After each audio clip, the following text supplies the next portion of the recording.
Good evening friends. आज के update कुछ इसी प्रकार से। आज हम सबसे पहले शुरुआत करेंगे अपने खास दोस्त इसराइल की। इसराइल की सेना ने हमास को हराने और गाज़ा में बचे हुए बंधकों की आज़ादी सुनिश्चित करने के उद्देश्य से एक बड़े हमले की घोषणा की है। इसराइल डिफेंस फोर्सेस ने अपने हिब्रू एक्स अकाउंट पर कहा है कि उसने गाज़ा पट्टी के रणनीतिक क्षेत्रों पर कब्जा करने के लिए ऑपरेशन गिदोन चैरियट के लिए सैनिकों की लामबंदी की है। इस बीच हमास के नियंत्रण वाले गाज़ा के नागरिक सुरक्षा और स्वास्थ्य मंत्रालय के अधिकारियों ने कहा कि गुरुवार को इजरायली हमलों में करीब 250 फिलिस्तीनियों की मौत हुई है, जबकि सैकड़ों लोग घायल हुए हैं। इनमें बड़े पैमाने पर महिलाएं और बच्चे शामिल हैं। 2 महीने के युद्ध विराम के टूटने के बाद मार्च में इसराइल ने पट्टी पर सहायता नाकाबंदी लगा दी थी।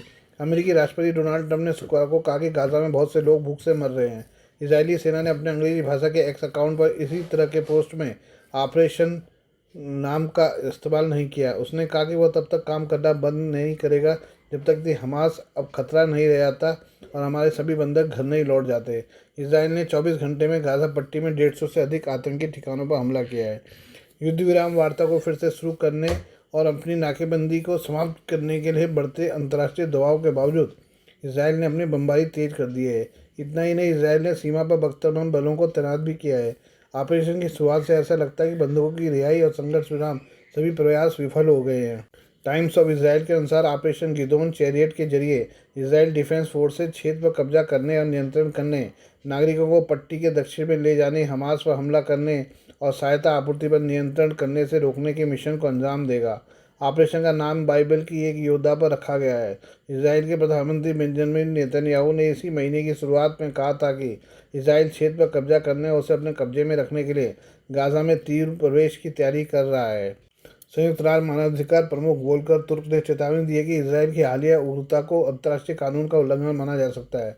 उन्होंने कहा, बमों की यह नवीनतम बौछार तीव्र हमलों के खतरे के बीच लोगों को स्थानांतरित करने के लिए मजबूर करना, पूरे पड़ोस का व्यवस्थित विनाश और मानवीय सहायता से इनकार करना इस बात को रेखांकित करता है कि गाज़ा में अस्थायी जनसंख्या की बदलाव के लिए दबाव बनाया जा रहा है, जो अंतर्राष्ट्रीय कानून की अवहेलना और जातीय सफाई के समान है। ये बात करें चीन और बांग्लादेश के गठजोड़ की।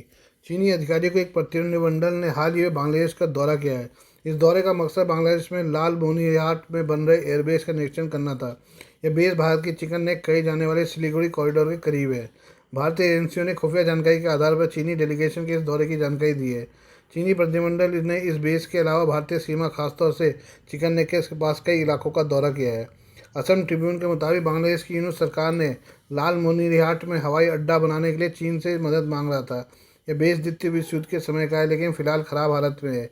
ये रंगपुर डिवीजन में है, जो भारतीय सीमा से सिर्फ 20 किलोमीटर दूर है। इस प्रोजेक्ट की जानकारी इसी साल मार्च में सामने आई थी। इसके बाद से इस सुरक्षा पर भारत की चिंता बढ़ी हुई है। मोहम्मद यूनुस सरकार की ओर से भी पूर्वोत्तर भारत को दिल्ली से जोड़ने वाले सिलीगुड़ी कॉरिडोर पर ऐसे बयान आए हैं जो चिंता को बढ़ाते हैं। सरकारी सूत्रों का कहना है कि भारतीय एजेंसियां बांग्लादेश के इस हवाई अड्डे पर हो रही गतिविधियों पर नज़र रख रही है। एजेंसियों की नज़र इस बात पर भी है कि हवाई अड्डे का पुनर्निर्माण आम लोगों के लिए हो रहा है, ट्रेनिंग होगी या फिर लड़ाकू विमानों को रखा जाएगा। इस बात पर भी भारत का ध्यान है कि क्या बांग्लादेश सरकार चीन और पाकिस्तान को इस बेस का इस्तेमाल करने की इजाज़त देगा।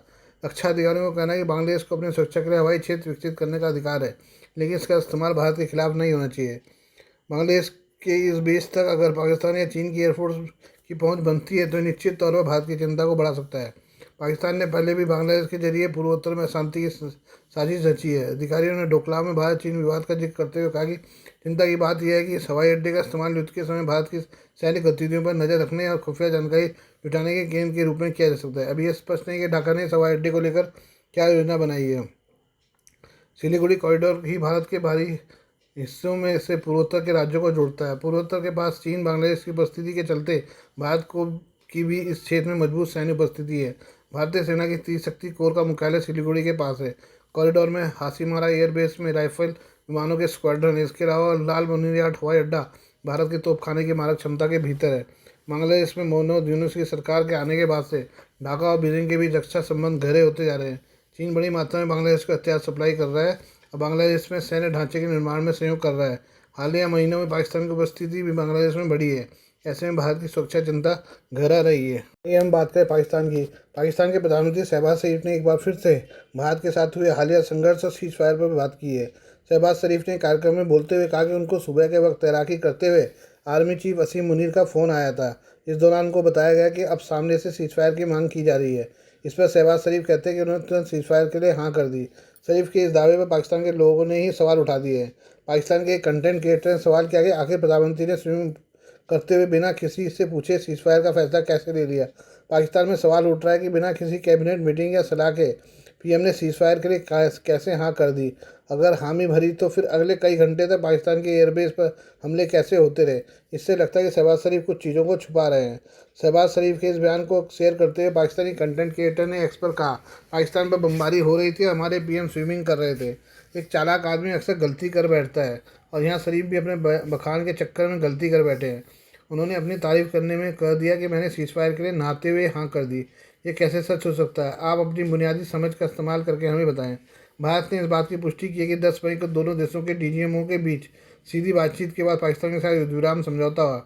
इन समझौते का मकसद ज़मीन, हवा और समुद्र में सभी तरह की सैन्य कार्रवाई रोकना था। वहीं पाकिस्तान की ओर से इस मुद्दे पर ऐसे बयान आ रहे हैं जो गंभीरता से परे दिखते हैं।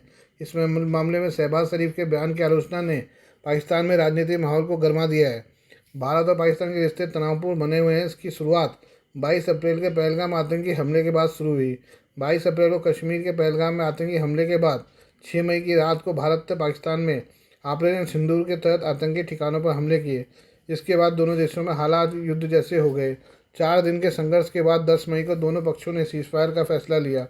सीज फायर पर पाकिस्तान की ओर से लगातार बयान आते रहे हैं। ये चंडीगढ़ से एक बहुत ही चिंताजनक खबर सामने आई है। चंडीगढ़ से सामने आई एक सनसनीखेज खबर ने पूरे देश की सुरक्षा एजेंसियों को चौंकाना कर दिया है। सोशल मीडिया पर सक्रिय और लाखों फॉलोअर्स वाली हरियाणा की यूट्यूबर ज्योति मल्होत्रा को पाकिस्तान के लिए जासूसी करने के आरोप में गिरफ्तार किया गया है। खुफिया एजेंसी के अनुसार उन पर पाकिस्तानी खुफिया एजेंटों को भारत से जुड़ी संवेदनशील जानकारी देने के आरोप हैं। सूत्रों के अनुसार साल 2023 में ज्योति ने एक कमीशन एजेंट की मदद से पाकिस्तान का वीज़ा प्राप्त किया और वहां यात्रा की।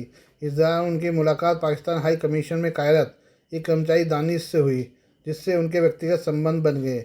यही रिश्ता आगे चलकर खुफिया एजेंसियों तक पहुंचने की पहली सीढ़ी बना। इस दौरान ज्योति के पाकिस्तानी खुफिया नेटवर्क से संपर्क की शुरुआत हुई। भारत वापस लौटने के बाद भी ज्योति ने पाक एजेंटों से संपर्क बनाए रखा और अलग अलग माध्यमों से गोपनीय सूचनाएं साझा करती रही। खुफिया एजेंसियों को जैसे ही उनके पाकिस्तानी दौरे और संदिग्ध गतिविधियों की भनक लगी, उन पर नज़र रखी जाने लगी। उनकी डिजिटल गतिविधियों, विदेश यात्रा, संपर्कों की गहराई से जांच की गई।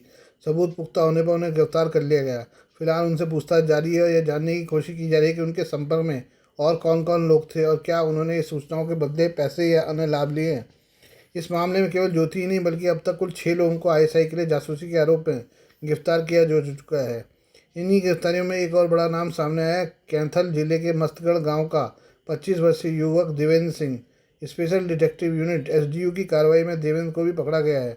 जांच में खुलासा हुआ है कि देवेंद्र धार्मिक दर्शन के बहाने करतारपुर कॉरिडोर के जरिए पाकिस्तान गया था, जहां उसने करतारपुर साहिब, ननकाना साहिब, लाहौर और पंजा साहिब जैसे स्थलों का दौरा किया। इस दौरान वह आईएसआई के संपर्क में आया। बताया जा रहा है कि उसे एक पाकिस्तानी युवती के माध्यम से फंसाया गया, जिसके साथ वह 1 सप्ताह तक रहा। लौटने के बाद उसने भारत की सेना और सुरक्षा से संबंधित कई महत्वपूर्ण जानकारियां लीक की, जिनमें ऑपरेशन सिंदूर जैसे सैन्य अभियान की सूचनाएं भी शामिल थी। ये मामला सिर्फ सोशल मीडिया के दुरुपयोग का नहीं है, बल्कि यह बताता है कि इस तरह व्यक्तिगत संबंधों और डिजिटल नेटवर्किंग के जरिए दुश्मन देश भारत की सुरक्षा प्रणाली में सेंध लगाने की कोशिश कर रहे हैं। सुरक्षा एजेंसियां अब इन मामलों की गहराई से जांच कर रही हैं और ऐसे कितने भी नेटवर्क को जड़ से उखाड़ फेंकने की तैयारी में जुट गई हैं।